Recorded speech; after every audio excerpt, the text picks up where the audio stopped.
Sir காதால உன்னை கேட்டா போறாதா அப்படின்னா, இப்பெல்லாம் யாரும் புத்தகத்தை எடுத்து படிக்கிறத ஒரு பெரிய விஷயமா நினைக்கிறது இல்ல. படிக்கிறது ரொம்ப கஷ்டம் சார் அப்படிங்கிறாங்க.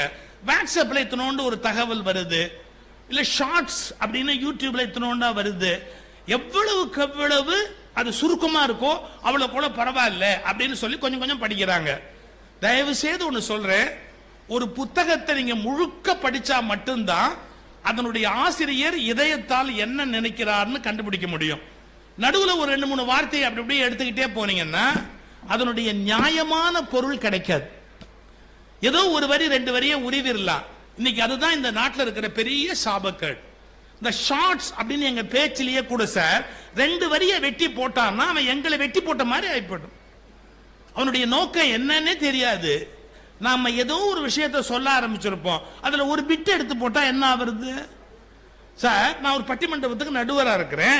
அப்ப நான் எப்படி பண்ணுவேன், பேசுவேன். முதல்ல இந்த சைடோட கருத்தை அப்படியே எடுத்து சொல்லி இந்த கருத்து சொன்னாங்க அப்படிமே, இந்த கருத்து இது என்னென்ன நியாயம்னு இதை சொல்லுவேன். அப்புறம் 2ஐயும் கம்பைன் பண்ணி அனலைஸ் பண்ணுவேன். கடைசியா என்னுடைய கருத்தை தீர்ப்பு அப்படின்னு சொல்வேன். இதை முழுசா கேட்டா தானே சார் நான் என்ன பேசினேன்னு தெரியும். நான் இந்த சைடுல என்ன சொன்னாங்கிறத தொகுத்து சொல்றத 2 வார்த்தை வெட்டி போட்டா நான் என்னமோ அந்த சைடுங்கிற மாதிரி ஆகாதா? இந்த சைடுல இருக்கிறத வெட்டி போட்டா நான் என்னமோ இந்த சைடுன்னு ஆகாதா? என் தீர்ப்புல கூட முதல்ல ஒரு வரி சொல்லி அப்புறமா இன்னொரு வரி சொல்லி முடிப்பேன். ஒரு வரியை வெட்டி போட்டா அது ரொம்ப பிரச்சனையா போயிடாதா? அதனுடைய பொருள் மாறாதா? மன்னிச்சுக்கங்க, இன்னைக்கு இந்தியா முழுக்க ஊடகங்கள்ல இப்படி வெட்டி போட்டு வெட்டி போட்டு வெட்டி போட்டு வெட்டி பயலுக இந்த நாட்டையே கெடுத்துட்டாங்க. வெட்டி பயலுக இந்த நாட்டையே கெடுத்துட்டாங்க சார். ஒரு பாட்டு இருக்கு, சிவாய நம என்று சிந்தித்திருப்போர்க்கு அபாயம் ஒரு நாளும் இல்லை, உபாயம் இதுவே. அவையாருடைய பாட்டுன்னு கணக்கில் இருக்கு. இந்த பாட்டை நீங்க தப்பா வெட்டினா என்ன ஆகும்? சிவாய நம என்று சிந்தித்திருப்போருக்கு அபாயம்னு வெட்டிட்டான்னு வச்சுங்க. பாரியா, சிவபெருமானை பத்தி இந்த ஆள் குறைச்சு பேசுறாரு. இப்ப கூட அதை பண்ணாலும் பண்ணுவாங்க. நான் என்ன பண்ணுவேன், இப்பெல்லாம் இது மாதிரியான இடம் வந்தா மேடையில் நான் மேற்கோள் சொல்ல மாட்டேன், கூட்டத்தில் இப்படி பார்ப்பேன். வாங்க வாங்க, இந்த புத்தகத்தில் என்ன போட்டிருக்கு படிங்க அப்படின்னு. பிரச்சனை வர்ற விஷயமா இருந்தா வேற யாரையாவது படிக்க சொல்லிட்டு நான் பாட்டுக்கு தப்பிச்சிருவேன். ஏன்னா அவர் இதை வெட்டி போட மாட்டாங்க. நான் ஏதாவது சொன்னேன்னா அதை வெட்டி போட்டு பெரிய பிரச்சனையாக்குவாங்க. எதுக்கு இவ்வளவு சொல்ல வரேன்? ஒரு விஷயத்தை தெரிந்து கொள்வதாக இருந்தால் உச்சந்தலையிலிருந்து உள்ளங்கால் வரையில் தெரிந்து கொள்வதை போல ஒரு பானை சோற்றுக்கு ஒரு சோறு பதம் என்று எடுத்துக்கொண்டு ஒரு வரி 2 வரியை எடுத்து கேட்பதோ படிப்பதோ நல்ல பழக்கம் அல்ல. கம்ப்ளீட் ஹோல்சம் வியூ, பூரணமான ஒரு பார்வை ஒரு விஷயத்தில் இருக்கணும். ஒரு புத்தகத்தை எடுத்தா முதல்ல இருந்து கடைசி வரைக்கும் பார்த்து இந்த கவிஞர் இப்படி நினைக்கிறார், இந்த சிந்தனையாளர் இப்படி நினைக்கிறார், இது இவருடைய கருத்து அப்படிங்கிற முடிவுக்கு வரணும். அப்பதான் ஒரு சிந்தனையாளனுடைய முழு கருத்தை நம்ம உள்வாங்க வேண்டும். அதுக்காகத்தான் சொல்றேன், வெறும் வாட்ஸ்அப்ல இருக்கிற பிட்டை படிச்சு பிரயோஜனம் இல்லை. நீங்க தயவு செய்து ஒரு புத்தகத்தை எடுத்து முழுசா படிங்க. ஏன் படிக்க வேண்டும்? அதுக்கு தான் சொல்றேன். என்கிட்ட சில குழந்தைகள் வந்து பேசுவாங்க. அப்ப நான் கேட்பேன், நீ என்ன படிக்கிறப்பா அப்படின்னு. 6th standard uncle. இப்பெல்லாம் அங்கிள் இல்ல, தாத்தா. டை போடுற வரைக்கும் அங்கிள்னு கூப்பிட்டா டை நிறுத்தின உடனே தாத்தான்ட்டான். நான் 6th ஸ்டாண்டர்ட் படிக்கிறேன் தாத்தா அப்படின்பா. அப்படியா, நீ என்னப்பா படிக்கிற? அவங்க அக்கா கூட வந்திருப்பா. நீ என்னமா படிக்கிற? நான் 10th படிக்கிறேன் தாத்தா அப்படி. இன்னொரு குழந்தை வந்திருந்தது, நீ என்ன படிக்கிற அப்படின்னு அது சொல்லுச்சு. நான் அதுக்கப்புறம் இருந்த ஒரு குழந்தைய பார்த்து கேட்டேன், நீ என்ன படிக்கிறேன்னு கேட்பேன்னு நினைச்சதாரா? இப்ப என் கேள்வி வேற என்ன, நீ ஏன் படிக்கிற? அது இப்படி பார்த்தது, அம்மா படிக்க சொல்றாங்க அதான் படிக்கிறார். இந்த உலகத்துல மற்றவன் படிக்க சொன்னான்னு படிக்கிற படிப்பே இல்லை. படிப்பது என்பது நம்மை நன்மை செய்து கொள்வதற்காக படிக்கிறமே ஒழிய யாரோ சொன்னாங்கிறதுக்காக படிக்கிற படிப்பு பயனற்றது. நீங்க படிச்சீங்கன்னு வச்சுங்க, டைரக்டா அதனுடைய கருத்து என்னதுன்னு தெரியாது. அதாவது உங்களுக்குள்ள என்ன மாற்றம் வரும்னு தெரியாது. ஆனா கிராஜுவலா ஒரு மாற்றத்தை நமக்குள்ள ஏற்படுத்தும்.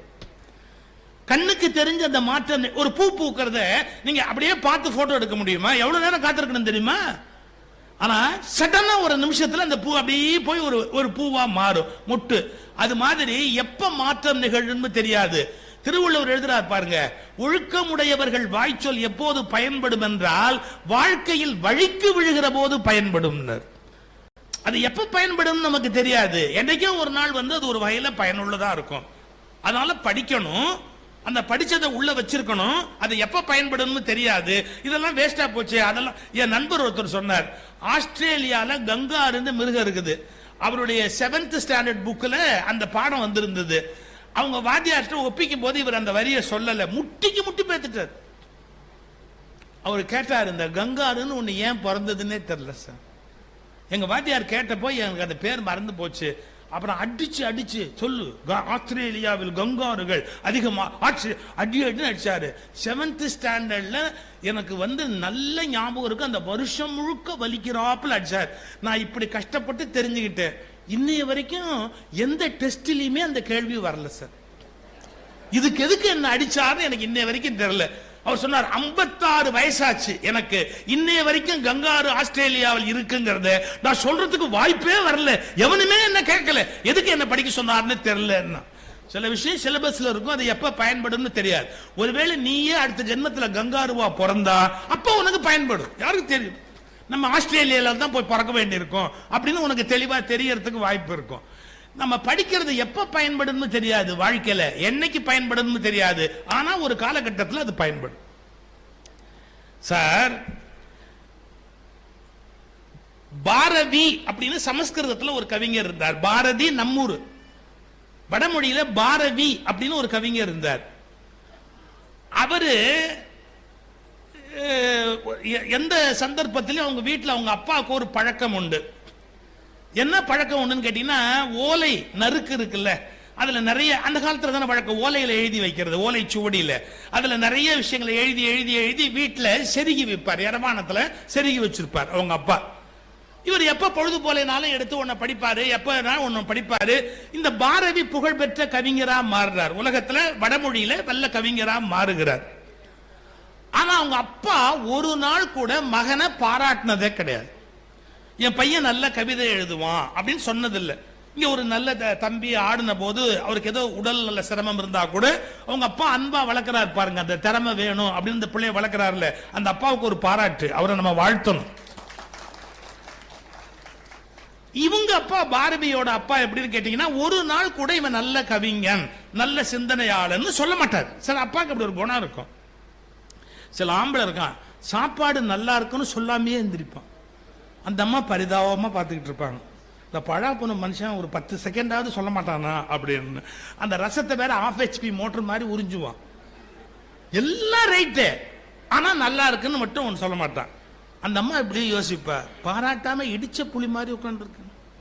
இந்த புளி அந்த புளியை கரைச்சி ரசம் வச்சதுக்கு இந்த புளியை கரைச்சி ரசம் வச்சிருக்கலாம் போல் இருக்கு.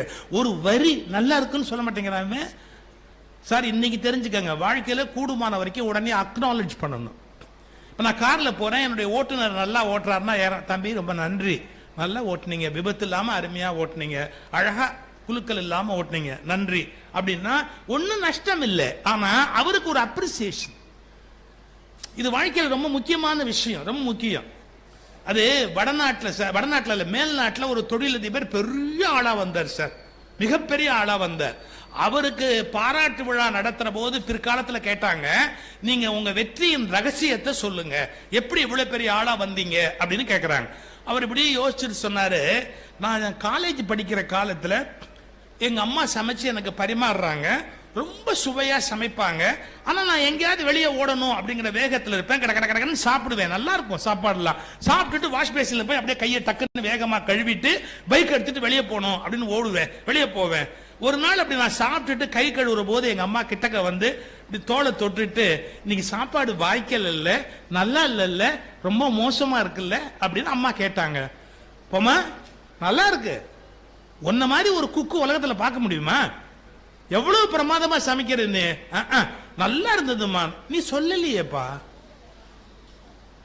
நல்லா இருக்குமா, டெய்லி நல்லா சமைப்பிய, நீ அதை சொன்னதே இல்லையேப்பா, எனக்கு எப்படிப்பா தெரியும் நீ நல்லா இருக்குன்னு ஒத்துக்கிட்டியா இல்லையான்னு எனக்கு எப்படிப்பா தெரியும், ஒரு வார்த்தை சொல்ல வேண்டாமா அம்மாட்ட, அம்மா உன் சாப்பாடு நல்லா இருக்குன்னு சொன்னா தானே இன்னும் சந்தோஷமா அம்மா சமைக்க முடியும். அன்னைக்கு யோசிச்சு பார்த்தேன், வாழ்க்கையில் யாருடைய திறமைகளையும் பார்த்த மாத்திரத்தில் பாராட்டினால்தான் அவர்கள் நிம்மதியும் சந்தோஷமும் அடைவார்கள். வெற்றியின் முழு ரகசியமே அதில் தான் அடங்கி இருக்கிறது. இதை நான் சொன்னவுடன் கைதட்டி என்னை பாராட்டிய உங்கள் மன முதிர்ச்சிக்கு மீண்டும் ஒரு முறை வணக்கம். அதான் அவர் சொன்னாரு, நல்லா இருந்த கைதட்டணும்ல உடனே, அது எங்களுக்கு ஒரு மகிழ்ச்சி தானே. ஆனால் ஒரு சிக்கல் இருக்கு, ரொம்ப தட்டினா ரொம்ப நாங்க பேசிக்கிட்டே இருப்போம், நிறுத்த மாட்டோம்.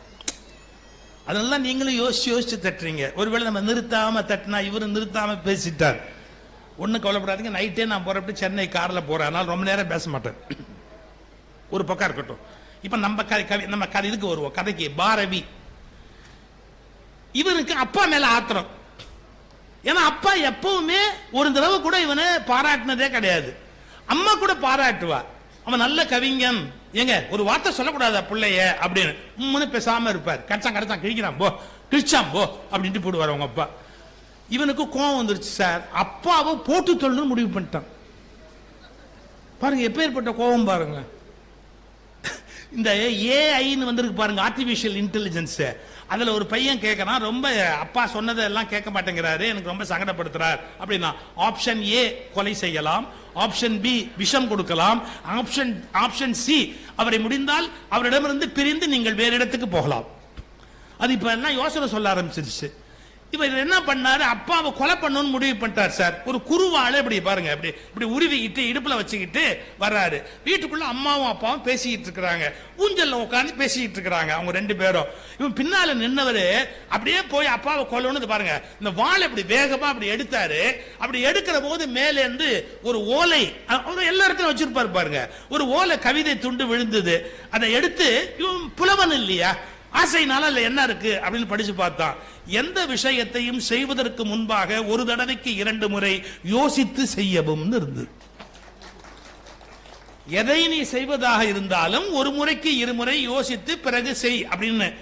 ஆஹா, அப்ப இங்க என்ன நடக்குது அப்படின்னு பார்ப்போம்னு நின்னா பாருங்க. அப்ப அம்மா கேக்குறாங்க அப்பாட்ட, எங்க நம்ம பிள்ளை எவ்வளவு பெரிய கவிஞன், ஒரு நாள் கூட நீங்க பாராட்டினதே இல்லையே, அவன் கவிஞன்னு உங்க ஒத்துக்க மாட்டீங்களான்னு.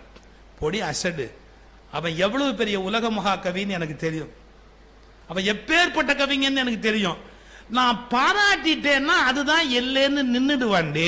பாராட்டாம இருந்தா இந்த ஆள்கிட்ட பாராட்டு வாங்கணும், இந்த ஆள்கிட்ட பாராட்டு வாங்கணும்னு அவன் மேல மேல மேல இன்னும் வளர்ந்துகிட்டே போவான்ல. அவனை வளர்த்துறதுக்கு அதை விட வேற என்னடி வழி இருக்கு?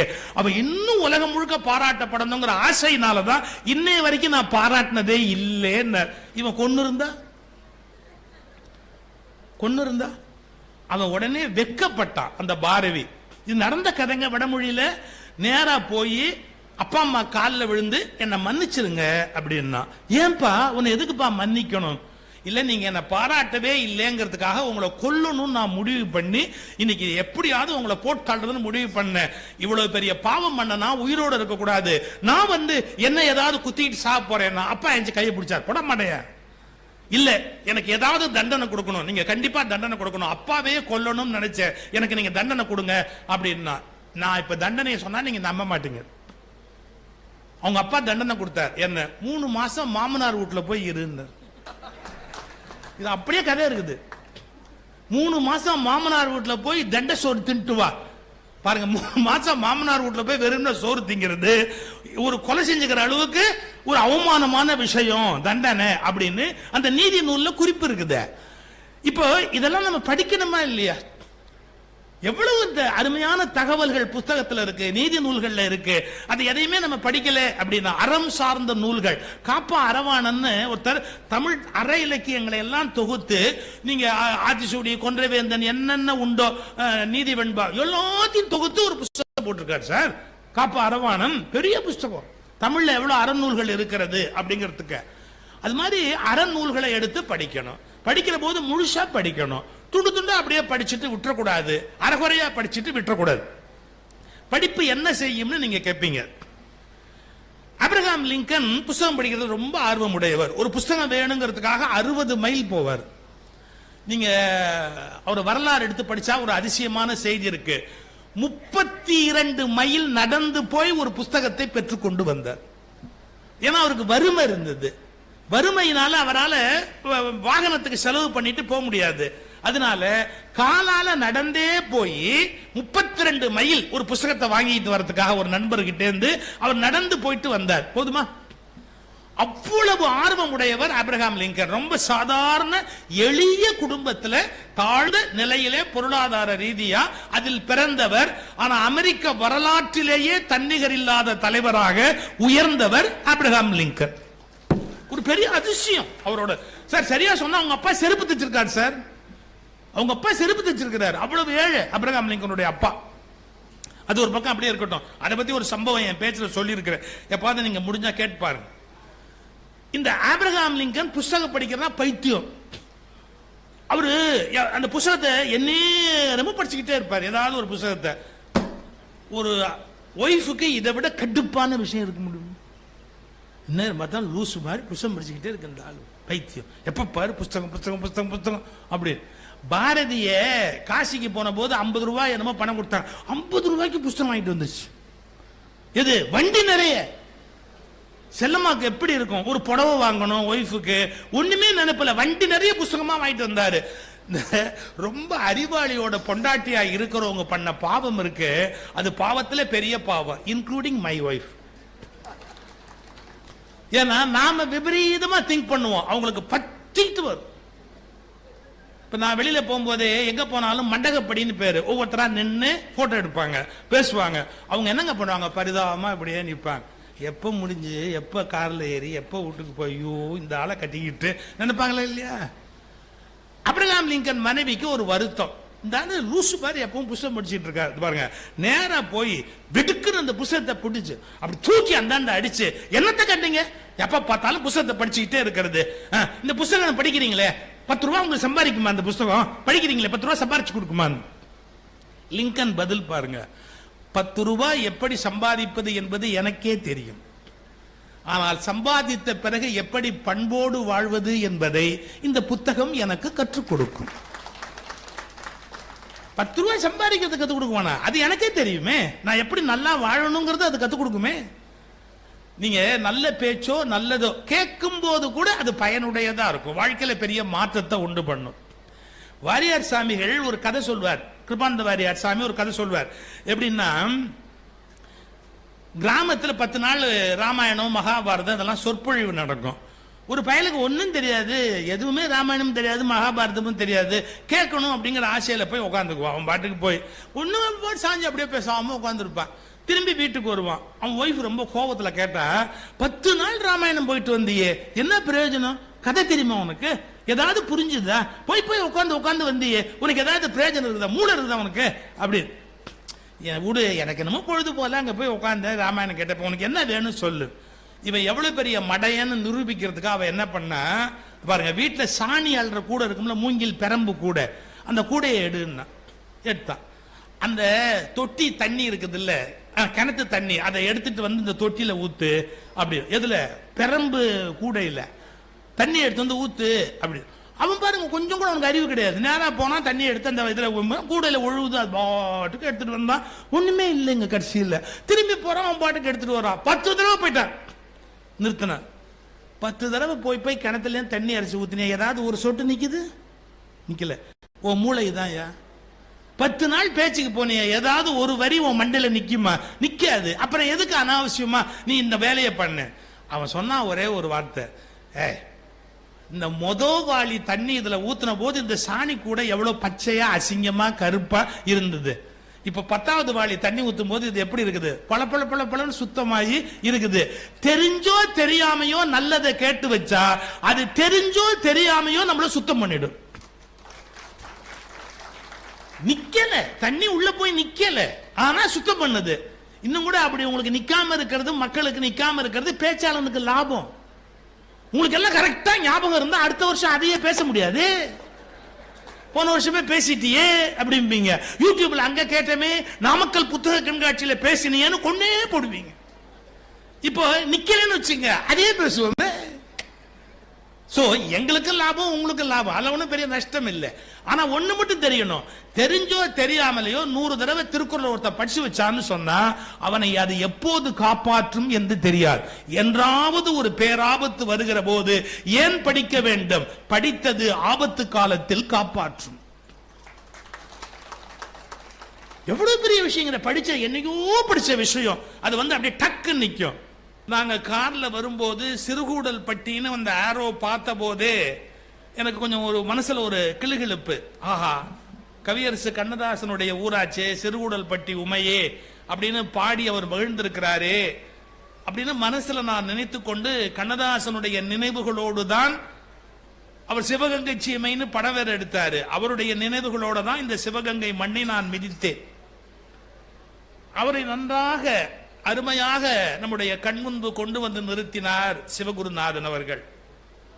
கண்ணதாசன் ஏன் மிகச்சிறந்த கவிஞர் என்று கேட்டால், உன்னை யாரு கேட்டான்னு கேட்காதீங்க, கண்ணதாசன் மிகச்சிறந்த கவிஞர் என்பதற்கான ஒரு காரணம் சூதுவாது தெரியாத மனிதர். ஒரு சிறந்த கவிஞன் என்பவனுக்கு இலக்கணம் அவனுக்கு மனதில் எந்த விதமான சூதுவாதும் இருக்கக்கூடாது.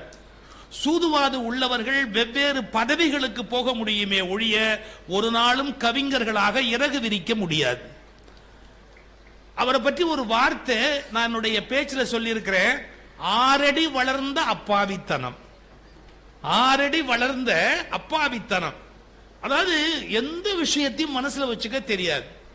நான் அவருடைய பேச்செல்லாம் கேட்டிருக்கிறேன். எனக்கு பள்ளி கல்லூரி காலத்தில் எங்க விவேகானந்தா கல்லூரி தமிழ் சங்கத்தில் பேசுவதற்கு அழைத்து கொண்டு வர கல்லூரிக்கு, ஐயோ மாலை கூட்டத்துக்கு காலையில் 6 மணிக்கு அவர் வீட்டுக்கு போயிட்டோம். இல்லாட்டி அவர் பிடிக்க முடியாது. அவர் எங்க இருக்காருன்னு தெரியாது, எங்க படுத்துட்டாருன்னு தெரியாது, தூங்குனாருன்னு தெரியாது. அவர் இப்படியே வெளியில வந்து பார்த்தார், எப்ப இப்பவே வந்துட்டீங்க, மாலை 3 மணிக்கு உங்களை பிடிக்க முடியாதுங்க, அதனால்தான். இல்லப்பா நான் கொஞ்சம் படுத்து எந்திரிச்சிட்டு வர்றேன். ஆனா கல்லூரிக்கு வந்து பேசினார், இன்னும் என்னால மறக்க முடியாது. அவருக்கு இந்த தமிழ் அப்படியே ஃப்ளோ அப்படியே வந்து கொட்டும். கவிஞனுடைய இலக்கணமே கவிதை வந்து சிரமப்பட்டு எழுதக்கூடாது, வந்து அப்படியே கொட்டணும். நான் அடிக்கடி சொல்றது, பேச்சுக்கும் கவிதைக்கும் என்ன வித்தியாசம்னா, பேச்சில் த்ரோ இருக்கணும், கவிதையில ஃப்ளோ இருக்கணும். கவிதையில ஃப்ளோ இருக்கணும், பேச்சில் த்ரோ இருக்கணும். அந்த வேகமா எரிகிற தன்மை பேச்சில் இருக்கணும். இது மடையா அருவியா கொட்டுற தன்மை கவிதையில் இருக்கணும். அது அவருக்கு இயல்புல உண்டு. அவர் பேச்சே கவிதை மாதிரி இருக்கும். அந்த நாசில் சவுண்ட்ல தான் அவர் பேசுவார், மூக்கு சவுண்டு அதில் தான் பேசுவார் அவர். நான் 1962 இருந்து மேடையில் ஏறி பேசிக் கொண்டுதான் இருக்கிறேன். இங்கு பார்த்தாலும் காலி மைதானங்களிலேயே பேச வேண்டும் என்று கடவுள் என் தலையிலே எழுதி வைத்து விட்டான். அப்படியே நாங்க வியந்து பார்ப்போம். நான் ஏதோ கட்சி மாறுகிறேன் என்று என்னை எல்லோரும் குற்றம் சொல்கிறார்கள். நீ நேற்று ஒரு கட்சியில் பேசினாய், நாளை ஒரு கட்சியில் பேசுகிறாய், கட்சி மாறிக்கொண்டே இருக்கிறாய் என்று சொல்கிறார்கள். அவர்களுக்கெல்லாம் ஒன்று சொல்லிக் கொள்கிறேன், நான் மாறுவதே இல்லை, என் தலைவர்கள் தான் மாறிக்கொண்டே இருக்கிறார்கள். ஒரு ஒரு அந்த மாதிரி அந்த பேச்சு அப்படியே கிடுகிடுன்னு அந்த பாட்டு கவிதையா வந்து கொட்டிக்கொண்டே இருக்கும். அவருடைய கவிதையினுடைய அழக ரொம்ப அழகா சொன்னார். அதுக்கு அந்த ஒரு அப்போ ஒரு ட்ரையோ சார், அது MS விஸ்வநாத ராமூர்த்தின்னு ஒரு மியூசிக் டைரக்ஷன் அவங்கள, அது ஒரு தனி. விஸ்வநாதன் ஒரு குழந்தை, மேத இசையில மேத, மனசுல குழந்தை. கண்ணதாசன் அதே மாதிரி கவிதையில மேத, மனசுல குழந்தை. அவங்களுக்கு பாடுறதுக்குனே பி சுசீலா, TM சௌந்தரராஜன் 2 குரல் குடிச்சாங்களே, அதெல்லாம் பொற்காலம், இசையினுடைய மிகப்பெரிய பொற்காலம். சார், கவியரசு கண்ணதாசன் அவர்கள் ஒரு கவிதையை அப்படி சொல்லிட்டே வராருன்னா, MS விஸ்வநாதன் ஒரு மியூசிக் போட்டுட்டு சொல்லு அப்படின்ன உடனே அந்த தாளத்தை கேட்டு அப்படி கண்ணை மூடிக்கிட்டு அப்படியே கடன்னு அந்த கவிதையை அப்படியே கொண்டாந்து கொட்டுவார். நிறைய கவிதைகளை வியக்கலாம், நிறைய கவிதைகளை பாராட்டலாம். ஒரு சின்ன உதாரணம், ஒரு சிவாஜி கணேசன் ஒரு படத்துல சரோஜா தேவிய சகுந்தலையா படம் வரைஞ்சுக்கிட்டு இருப்பார். என்ன படம்னு எனக்கு ஞாபகம் வரல. சகுந்தலையா படம் வரைவார். ஆலயமணி சிலபஸ் கரெக்டா தெரிஞ்சு வச்சிருக்கீங்க சார், உண்மை கரெக்ட். அந்த படம் வரையும் போது சரோஜா தேவி இப்படி நடந்து போவாங்க. அதுல 2 வரி வரும், கண்ணதாசனுடைய வரி. அதுதான் எனக்கு மறக்க முடியாத வரி. உண்டு என்று சொல்வது உந்தன் கண்கள் அல்லவா, இல்லை என்று சொல்வது உந்தன் இடை அல்லவா. இல்லைன்னு இடை சொல்லுது, உண்டுன்னு உன் கண்ணு சொல்லுது அப்படின்னு வரும். இது நீங்க வெளிப்படையா பார்த்தா என்ன பொருள்? உண்டென்று சொல்வது உந்தன் இடை அல்லவா, கண் அல்லவா, இல்லை என்று சொல்வது உந்தன் இடை அல்லவான். வெளிப்படையா பார்த்தா அந்த பெண்ணுக்கு இடை இல்லை அப்படிங்கறத சொல்ல வராரு அப்படின்னு. இருக்காம இருக்க முடியாது, கண்டிப்பா இருக்கணும். இல்லைன்னா எப்படி ரெண்டையும் ஜாயின் பண்றது இல்லையா? ரெண்டு பீஸாவா போயிட்டு இருக்க முடியும். அப்ப இருக்கு இருக்கு ஆனா தெரியல, வடிவேல் மாதிரி இருக்கு ஆனா இல்ல. இது எல்லா கவிஞன்னு சொல்ற பொய். சரோஜா தேவிக்கு இடம் இருக்கா இல்லைன்னு நமக்கு தெரியாத, நல்ல தெரியும் இருக்கு. கவிங்க அப்படிதான் எழுதுவான். அவனுக்கு வந்து ஒரு ஒரு லிமிட், ஒரு பவர் இருக்கு, பொய் சொல்றதுக்கு ஒரு அதிகாரம் இருக்கு.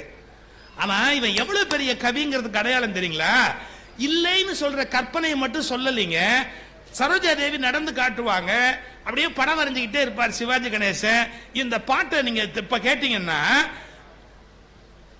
இல்லைன்னா நீங்க எப்படி தலையாட்டுவீங்க? நாளைக்கு பள்ளிக்கூடம் உண்டா அப்படின்னு பையனை கேட்டா இல்லைன்னா எப்படி தலையாட்டுவீங்க? இல்ல, நிஜமாவே திங்கக்கிழமை ஸ்கூல் உண்டு, ஏன்டா ஸ்கூல் உண்டானா உண்டு அப்படிம்பா. நல்லா புரிஞ்சுக்கணும், அசைவுல உண்டு என்பது மேலிருந்து கீழே வருவது, இல்லை என்பது இடது வலது பக்கத்தில் அசைவது. இவள் இடை இல்லைங்கிறதுக்கு அடையாளம் அவங்க நடந்து போற போது இப்படி லெப்ட் அண்ட் ரைட் நடக்கிறாங்க இல்லையா, அது இடது வலதாக நகர்வதாலே அது இல்லை என்று சொல்கிறது தான். அதே மாதிரி காதலனை பார்த்த உடனே பார்க்க பார்க்க வெக்கத்துல கண் இமை என்ன பண்ணும்? அப்படியே அப்படியே நாணத்துல மூடிக்கொண்டே வருகிறது. உண்டுங்கிறதுக்கு தலையசைவு என்ன? மேலிருந்து கீழே கொண்டு வருவது. உண்டென்று சொல்வது உந்தன் கண்ணல்லவா, இல்லை என்று சொல்வது உந்தன் இடை அல்லவா. என்ன அந்த கற்பனை, சொல்லாட்சி, இதெல்லாம் கண்ணதாசனுடைய அவ்வளவு அழகு. நீங்க தேவையில்லாம என்ன நினைவுபடுத்திட்டீங்க. அந்த காலத்துல எல்லாம் லவ் லெட்டர் எழுதுறதா கண்ணதாசன் துணைன்னு போட்டு தான் எழுதணும். ஒரிஜினல்லாம் ஒன்னும் எழுத முடியாது, அவர் சேர்ந்து துணைன்னு போட்டு தான் எழுதி ஆகணும். எண்ணப்பறவை சிறகடித்து விண்ணில் பறக்கின்றதா? உங்களை மாதிரி பாடுற சக்தி எனக்கு இல்ல சாமி. எண்ணப்பறவை சிறகடித்து விண்ணில் பறக்கின்றதா, அந்த பாட்டில் எண்ணப்பறவை சிறகடித்து விண்ணில் பறக்கின்றதா, உன் இமை கண்கள் உறக்கம் வர மறுக்கின்றதா? இல்ல, அதாவது அந்த கண்ணு வந்து உறக்கத்தை மறுக்குது, ஆனா எண்ணம் வந்து சிறகடித்து வானத்துல பறக்குது. எவ்வளவு பெரிய வாழ்க்கை உண்மை தெரியுங்களா? நீங்க ராத்திரி தூங்க முடியாம கஷ்டப்படுறீங்கன்னா ஒரே காரணம் தான். என்னன்னா, எண்ணங்கள் மனசுல இருந்து புறப்பட்டு விட்டா தூக்கம் கெட்டு போயிடும். அதை எப்படி சொல்ற பாருங்க, எண்ண பறவை சிறகடித்து விண்ணில் பறக்கின்றதா. அப்ப எண்ணம் போக போக இந்த ரெக்க கண்ணோட இறகு விரிச்சு மேல போகுது, தூங்க முடியல. கண்ணு திறந்துட்டா எப்படி தூங்க முடியும்? கண்ணை திறந்துட்டு தூங்கினா பார்க்க முடியாது, அப்புறமா வாயில ஏதாவது வச்சு மூடி கட்டிட வேண்டியதுதான், அவ்வளவுதான், முடிஞ்சு போச்சு. கண்ணு மூடி இருந்தாதான் தூங்கும் போது நல்லா இருக்கா சார். அந்த தூக்கத்துக்கு அந்த எண்ணப்பறவை சிறகடித்து விண்ணில் பறக்கின்றதா. அடுத்த வார்த்தை சொல்லட்டுமா? உன் கண்கள், உன் இமைகள் கண்ணில் உறக்கம் வர கண்கள் மறுக்கின்றதான்னு வரும். பாருங்களேன், இப்ப நம்ம வீட்டுக்குள்ள ஒருத்தர் வராருன்னு வச்சுக்கோங்களேன், நீங்க வேண்டாம்னா என்ன பண்ணுவீங்க? கதவை இப்படி சாத்துவீங்கல்ல, கதவை இப்படி சாத்துவோம்ல, அது மாதிரி இந்த இமை மேலேந்து வந்து மூடணும்னு வருது, ஆனா எண்ணம் வெளியில போகணுங்கிறதால இந்த இமை மேல திறந்து தூக்கம் இல்லாமல் போகிறது. அந்த கண்ணின் அசைவை ஒரு வார்த்தைக்குள் எழுதி காட்டுகிற ஆற்றல் கண்ணதாசனுடைய தனித்த சிறப்பு. அதே பாட்டுல ஒரு வரி ரொம்ப என்னால அதோட நிறுத்திக்கிறேன் நான் இதோட. பாருங்களேன், அந்த கையை அப்படி எடுத்து அவ தோள் மேல வைப்பா. இதுக்கு என்ன ஊமை சொல்லுவீங்க நீங்க? ஒரு பெண்ணு அந்த கையை அப்படி அசைச்சு அந்த காதலுடைய தோள் மேல இப்படி வைக்கிறார். அந்த கை யானை துதிக்கை மாதிரி இப்படி அசைஞ்சு அவன் தோள் மேல போய் இப்படி பிடிக்குது. இதுக்கு ஒரு ஊமை எழுதுறாரு பாருங்க. என்ன ஊமை பாருங்க? ஊஞ்சலை போல. ஊஞ்சல் தான் இப்படி அசைஞ்சு போய் அந்த ஊஞ்சல் முன்னாடி போகும், பின்னாடி வரும்.